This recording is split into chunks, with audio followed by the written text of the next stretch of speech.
Bonsoir à toutes et à tous, je suis Jeff Abomo, promoteur de Jeff e-Learning. Alors aujourd'hui, nous allons aborder votre unité d'enseignement qui porte sur l'histoire de la pensée économique. J'aimerais faire un rapprochement entre cette unité d'enseignement et celle vue en licence 1 qui portait sur l'histoire des faits économiques. Alors, l'histoire de la pensée économique se définit comme étant l'étude de l'histoire des idées en économie. Raison pour laquelle le premier chapitre de cette unité d'enseignement portera sur la théorie de la valeur. Alors, lorsqu'on parle de la théorie de la valeur, l'on veut mettre en exergue ou l'on veut mettre en relief l'idée du paradoxe de la valeur à travers le paradoxe au diamant. Alors, c'est quoi le paradoxe au diamant? Le paradoxe au diamant suppose que les biens ayant une forte valeur d'usage ont une faible valeur d'échange. On parle bien là de l'eau.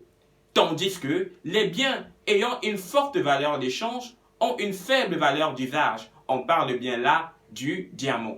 Alors je pense qu'avec cet argumentaire, l'on peut facilement faire la différence entre le paradoxe le paradoxe de la valeur qui existe entre l'eau et le diamant. Tout simplement pour faire comprendre que l'eau ayant une forte valeur d'usage perd une faible valeur d'échange. Tandis que le diamant qui a une forte valeur d'échange a une faible valeur d'usage.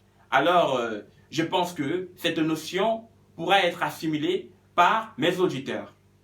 S'agissant de la première partie de ce chapitre qui porte sur la théorie de la valeur objective, et la deuxième partie qui porte sur la théorie de la valeur subjective.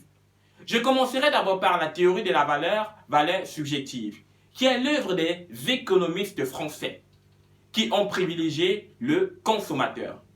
Parmi ces auteurs, l'on peut citer Robert Turgot, on peut citer Gordiac, on peut citer Jean-Baptiste Say. Pour ces auteurs, la valeur d'un bien dépend tout simplement de son utilité. Ça, il faut le savoir. Et l'on peut établir une contradiction avec la théorie objective de la valeur, qui est l'œuvre des économistes anglais, qui privilégient le producteur. Pour ces auteurs, la valeur d'un bien dépend tout simplement de la quantité de travail octroyée pour obtenir ce bien. Donc, il faut faire une différence entre la théorie objective de la valeur et la théorie objective de la valeur d'un bien. Revenons sur la théorie objective de la valeur pour citer les auteurs qui ont gouverné cette pensée. On va parler de deux auteurs très importants. On parlera d'Adam Smith et de David Ricardo. Et s'il fallait rajouter un auteur, on parlera bien de Karl Marx.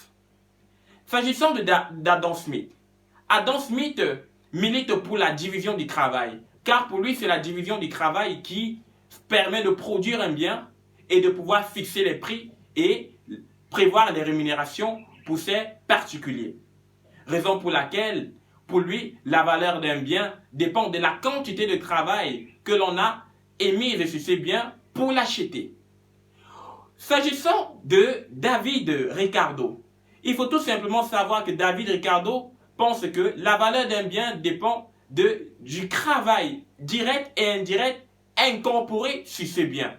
Raison pour laquelle il pense que la valeur d'un bien dépend du travail incorporé sur ce bien. Alors, voilà d'une manière ramassée ce que l'on pouvait dire sur ce chapitre qui portait sur la théorie de la valeur. J'espère que vous avez bien assimilé et rendez-vous pour la prochaine fois pour une autre vidéo. Je vous remercie.